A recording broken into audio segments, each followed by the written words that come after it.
Bonjour Bernard. Bien, bonjour. Alors Bernard, on est avec toi, Bernard Fontaine. Tu es allez, le gourou de la R&D chez France Télévisions. Et chaque année, c'est vrai, chaque année tu nous présentes sur les différents stands de France Télévisions des innovations Oui.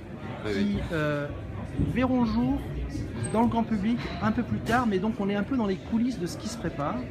Et là, je voudrais que pour les vidéos du succès, tu nous sélectionnes, c'est un travail difficile, parmi les 18 innovations qui sont présentes sur ton stand, les 7 meilleures de ton point de vue, celles qui vont changer quelque chose dans la relation qu'on peut avoir avec la télévision. C'est un peu comme si tu demandais à un papa parmi ses enfants lequel il préfère. Voilà. J'ai bien du mal à te répondre à tout ça. C'était un piège, c'est pour ça. Les 7 meilleurs. En fait, en gros, actuellement, parmi les diffusions, les innovations les plus nouvelles cette année pour nous et les plus importantes, bien évidemment, la haute définition et la 4K a une partie... tient une partie extrêmement importante dans ces démonstrations. Dans la 4K, tu nous en avais parlé quand il y a 3 ans déjà. Bien entendu, j'en parlais il y a 3 ans, mais il y a 3 ans, la grande différence, c'est qu'il n'y avait pas de téléspectateurs. La principale différence cette année, en 2015, c'est qu'il y a à peu près un demi-million de téléspectateurs équipés. 500 000 Même pratiquement 600 000 foyers sont équipés aujourd'hui. Bien sûr, les chiffres exploratoires sur la fin d'année sont de l'ordre de 1 200 000 foyers équipés. Et ces foyers peuvent voir les programmes de France Télévisions, donc du tennis pendant 2 semaines, sur la TNT, sur le satellite, mais aussi sur Internet, par exemple via YouTube, sur un téléviseur. Donc là, on a la Ultra HD, voilà, l'Ultra HD à la maison, chez les gens, 500 000 foyers peuvent regarder. Ça, c'était le premier point. Voilà, le premier point. Le deuxième point, on présente cette fameuse Ultra HD. Qu'est-ce que tu présentes? Nous présentons l'Ultra HD telle qu'elle sera dans 2, 3 ans, voire 4 ans. C'est-à-dire des améliorations d'Ultra HD. On envoie une essai qui est qualitative.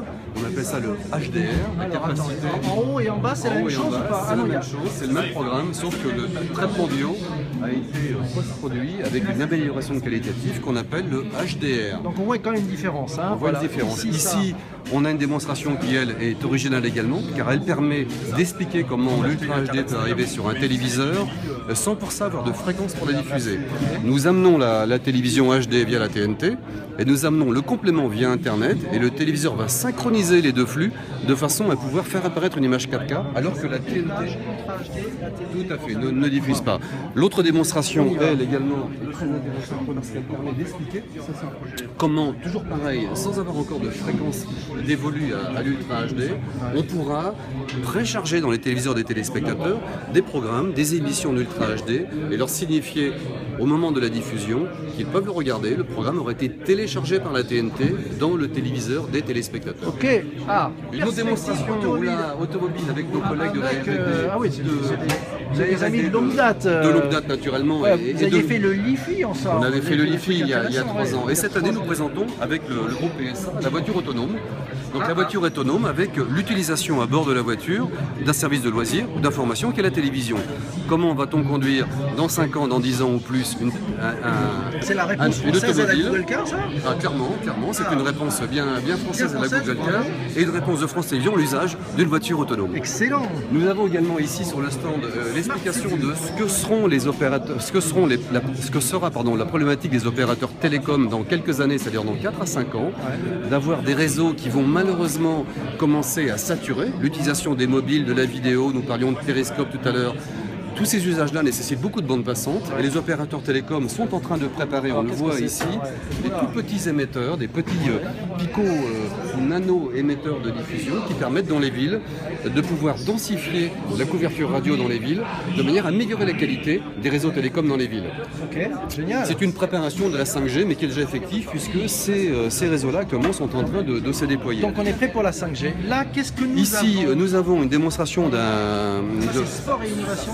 Sport innovation, essentiellement fait avec des startups qui nous ont rejoints à l'occasion de ce Roland Garros. Et nous voyons ici, par exemple, de l'intelligence artificielle. Donc des travaux qui permettent directement de comprendre, comme le ferait un être humain, comme le ferait un journaliste, ce que peut être un match de tennis et surtout être capable d'identifier tous les moments clés du match de tennis. Nous en avons fait un service de Catch-up TV, capable automatiquement de découper l'ensemble des matchs de tennis après que ceci ait été joué. Quelque part en 10 minutes, le match est analysé par l'algorithme et comprend extrêmement bien l'ensemble des moments clés. Ok, alors à quand ces images-là sur... Peut-être l'année prochaine. Cette innovation l'innovation fonctionne déjà. C'est une innovation passionnante. Peut-être l'année prochaine. Qu'est-ce que nous avons là? Nous avons ici le croisement de savoir-faire de 3 startups. Une startup qui elle est spécialiste dans les petits modules connectés pour les sportifs, pour les équipements, les vêtements, les accessoires des sportifs. Et ces équipements, c'est les wearables. C'est le wearables, tout à fait. Ces petits équipements nous ont permis d'imaginer ce que pourrait être un service de télévision connectée multiscreen, parce que nous avons un téléphone qui est associé avec et qui va nous permettre, de publier sur l'écran du téléviseur directement des informations. C'est toi ou moi en tant que spectateur, on peut publier ça sur notre télévision. Je peux directement choisir ce que j'ai envie de voir directement avec mon téléphone et surtout d'avoir des informations extrêmement pointues. Une interaction des téléspectateurs extrêmement pointue sur le déroulement du match. Si le sportif est connecté, maintenant s'il ne l'est pas, des informations, des datas qui sont produites par les organisations, les fédérations sportives, nous pouvons dès aujourd'hui les choisir et les publier sur l'écran du téléviseur. Et enfin, comme il nous reste 1 minute, nous présentons également l'univers de... Alors là, c'est la vision immersive. La vision immersive et la faculté... Alors on a de l'Oculus là ici. On a de l'Oculus, on a de Google Cardboard, et on a même... Et qu'est-ce qu'on a de beau? Et on a même... Qu'est-ce qu'on a de beau? L'écran du téléviseur. On le voit ici, à un moment sur une scène, vous allez voir des toutes petites caméras qui sont installées sur les cours de tennis. Et nous avons, pour la première fois, on va regarder ça sur le petit téléphone qui est ici. Là, nous avons lancé pour la circonstance une application iOS et Android qui permet au public, RG360, qui permet directement sur un téléphone. On est live sur un téléphone et on a la possibilité directement de pouvoir accéder au match de tennis avec cette application iPhone directement. Ça s'appelle RG360. Elle est téléchargeable? Elle est téléchargeable. Il y aura un peu les images en replay après Roland? On aura les images en replay après Roland, naturellement, live et replay. Eh bien, on est pile dans les temps. Donc au total, près de 30 sociétés, 18 démonstrations, près de 30 sociétés, 5 à 10 personnes par société, donc entre 200 et 300 personnes ont collaboré à l'élaboration de ce cru 2015. Fait un barnum comme d'habitude. Comme d'habitude, voilà. Eh bien, merci Bernard. Merci, à bientôt. À l'année prochaine. Merci, ciao.